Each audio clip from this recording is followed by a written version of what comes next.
ಬಂದು ಮಡಿವಾಳೇಶ್ವರ ಪಾದಕ್ಕೆ ನಮಸ್ಕಾರವನ್ನು ಮಾಡಿರುತ್ತಾಳೆಪ್ಪ,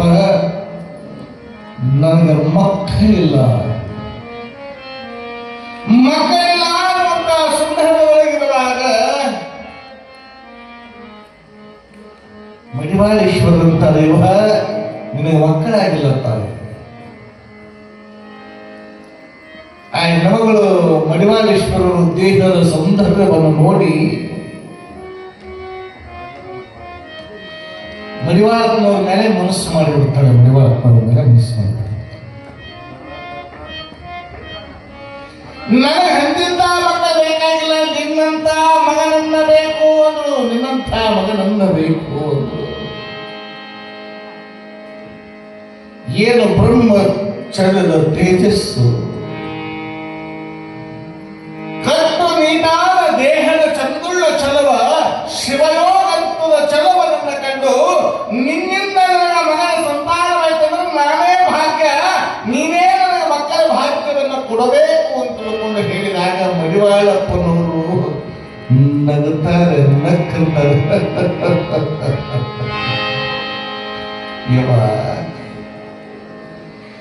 ಯೋಗಿ ಯಾದವ ಭೋಗದ ಆಶೆಯನ್ನ ತೊರೆದಿದೆ.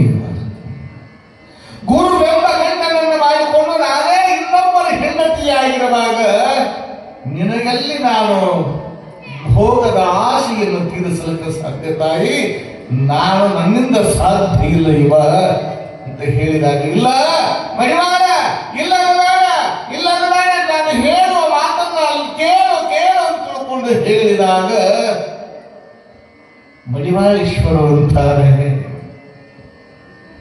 ಇವ ನಿನಗೇನು ಮಕ್ಕಳು ಬೇಕಲ್ಲ, ಮಕ್ಕಳು ಬೇಕಲ್ಲ,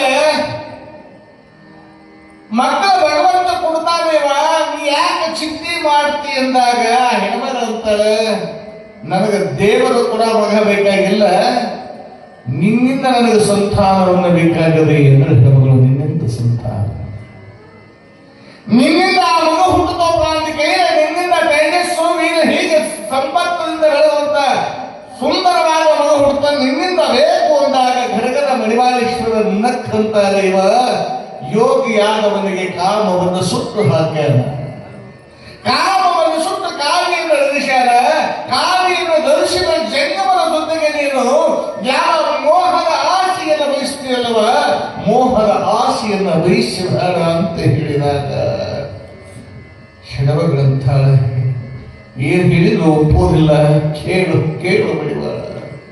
ಹಾಗಾದ್ರೆ ಮಡಿವಾಳೇಶ್ವರದೇನು ಮಾಡ್ತಾರೆ ಅಂದ್ರೆ, ಹಾಗಾದ್ರೆ ನಿನಗೆ ಎಷ್ಟು ಹೇಳಿದ್ರು ಬುದ್ಧಿ ಬರೋದಿಲ್ಲ ಅಂತ ಹೇಳಿದಾಗ, ಬಾ ನನ್ನನ್ನು ಮುಟ್ಟು ಬಾ, ನನ್ನನ್ನು ಮುಟ್ಟು ಬಾ ಅಂತ ತಿಳ್ಕೊಂಡು ಹೋಗಿ ಶಿವಯೋಗಿ ಮಡಿವಾಳೇಶ್ವರನ ತೆಕ್ಕಿ ಹಿಡಿಯಬೇಕೆನ್ನುವುದರೊಳಗಾಗಿ ಮಡಿವಾಳೇಶ್ವರನ ಕೈ ಯಾವಾಗ ಹಿಡಿದಾಳ, ಹೆಣಮಗಳ ಮೈಯೆಲ್ಲ ಬೆಂಕಿ ಹತ್ತಬೇಕಾಗಿದೆ. ಅಯ್ಯೋ ಮೈ ಉರಿತಾರೆ, ಮೈ ಉರಿತದೆ ಅಂತ ತಿಳ್ಕೊಂಡು ಬೆಂಕಿಯನ್ನು ಹತ್ತಿದಾಗ, ಆ ಬೆಂಕಿ ಹತ್ತಿದಾಗ ಈ ನಾಲ್ಕವನ್ನು ಕಾಪಾಡಿ ಕಾಪಾಡಿ ಕಾಪಾಡಿ ಎಂದು ಚೀರಿ ಚೀರಿ ಒಳಗುತ್ತಿರುವಾಗ ಇವ ನಾನು ಹೇಳೋದಿಲ್ಲ, ಇದು ಜಂಗಮನ ಕಾಯ, ಜಗತ್ತನ್ನು ಸುಡುವಂತ ಶಕ್ತಿ ಜಂಗಮನಲ್ಲ.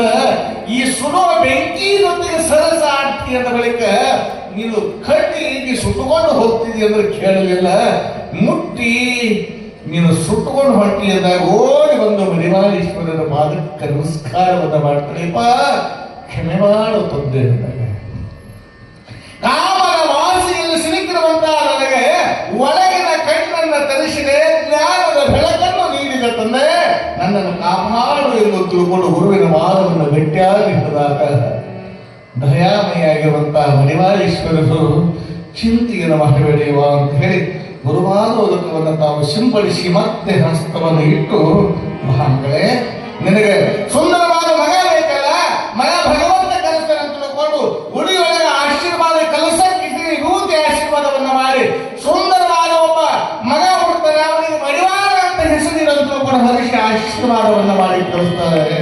ಮುಂದೆ ಕೆಲವೇ ದಿವಸದೊಳಗೆ ಆ ಮಡಿವಾಳೇಶ್ವರ ಆಶೀರ್ವಾದದಂತೆ ಗರ್ಭವತಿ ಆಗ್ತಾ ಇದ್ದಾರೆ. ಹೀಗೆ ಇಲ್ಲಿ ಮುಂದೆ ಕೆಲವೇ ದಿನಗಳು